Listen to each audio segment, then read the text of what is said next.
First, keep right. 2. Observe road courtesy. 3. Prohibited parking. 4. If in doubt, do not overtake.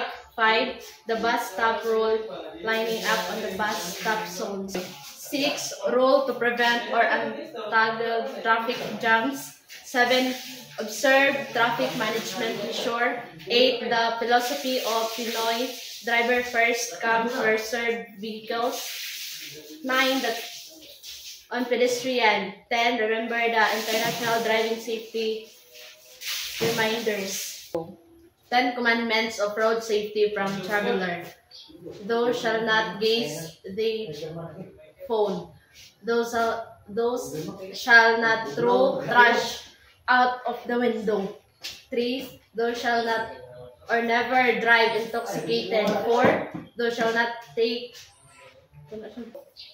shalt not or never drive intoxicated. 4. Thou shalt not take any changes. 5. Thou shalt buckle up the kids. 6. Thou shalt not drive on the bright. 7. Thou shalt not drive with one light or with faulty lights. 8. Thou shalt not adhere to the speed limit. 9. Thou shalt keep the distance. 10. Thou shalt practice patience. Go. 10 commandments as self-driver.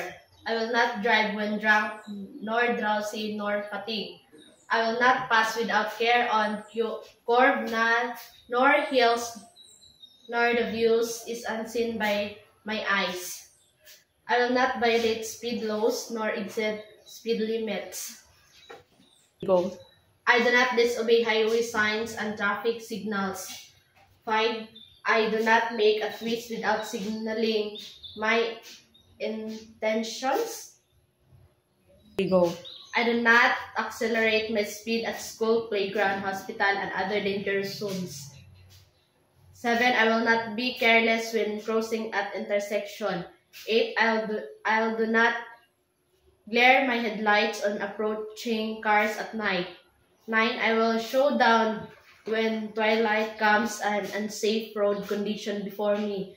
10. I will be courteous and respectful of the right of every drivers and pedestrian.